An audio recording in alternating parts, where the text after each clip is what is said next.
Allt fyrir nýja lífstílinn. LKL í Netto.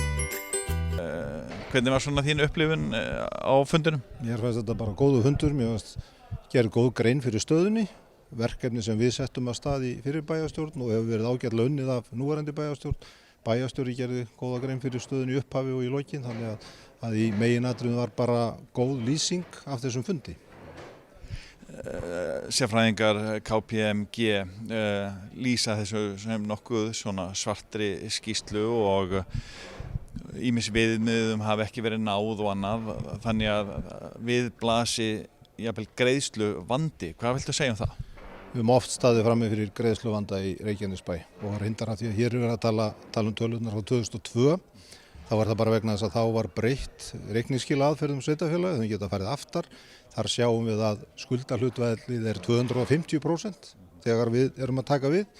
Það er núna 270%. Við höfum ekki náð að lækka þetta skuldahlutfall, en það vita líka allir hvað er búið að gera í þessu samfélagi. Það er búið að gjörbylta þessu samfélagi. Það er búið að byggja hér upp alla innviði, við erum með bestu skóla, við erum með öflugt samgöngukerfi, við erum með allt í góðum gír. Þannig að það hefur kostað, en gagnrýnin er á að það hafi kostað okkur á mikið og það er auðvitað vegna þess að atvinnulífið hefur látið á sér sitja.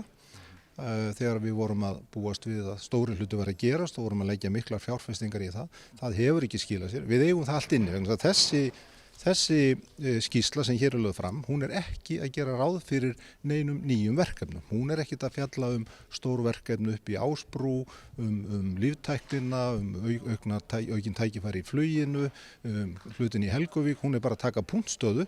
Og við erum bara sammála það hér í bæjarstjórn og ég vona að við getum verið sammála það áfram.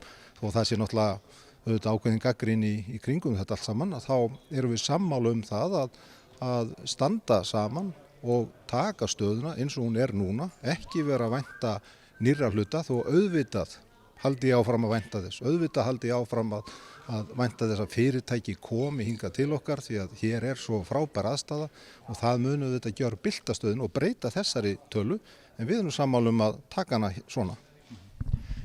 Ég veit að þið talið þú sammála því í Sjálfstæðisflokknum núverandi minnihluta, þau sammála því að horfa til framtíðar. Það er samt ein spurning sem að ég veit að brennur í brjósti margra sem ég ætla að leggja núna fyrir því. Ef þú horfir aðeins tilbaka þessi ár og fengir að velja núna, væri eitthvað eitt svona stórt sem að þú hefðir gert öðruvísi? Já, við hefðum, ef ég hefði vitað að tæki 8 ár að vinna með álveri í Helguvík, þar sem menn stóðuð, þingmenn, ráðherrar, businessmenn og tóku skóflustungu.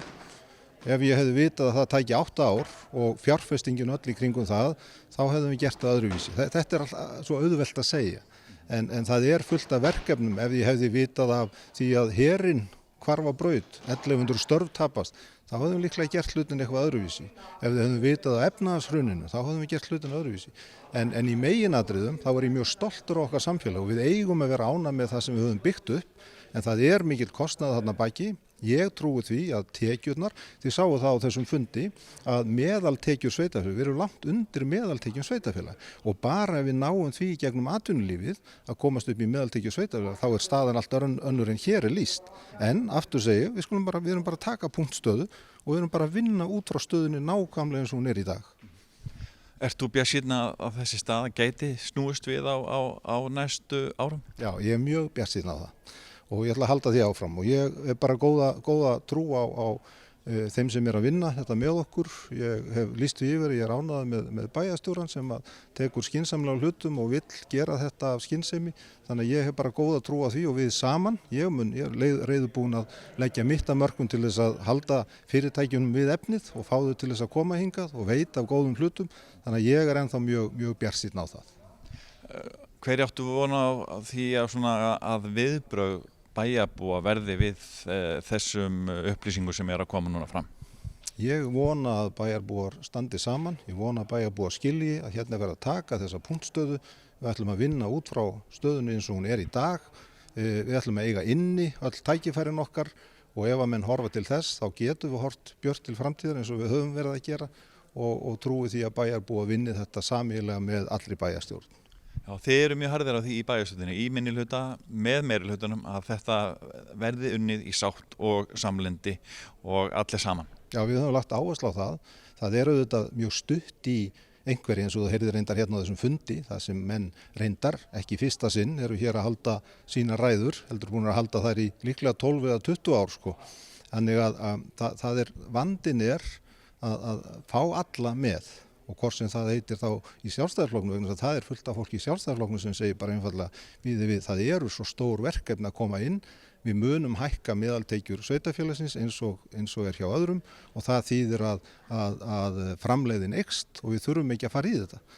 Ég er að segja við skulum ekki halda áfram með þá von, við skulum bara eiga hana og við skulum nýta okkur hana þegar hún kemur en við skulum vinna á stöðunni eins og hún er.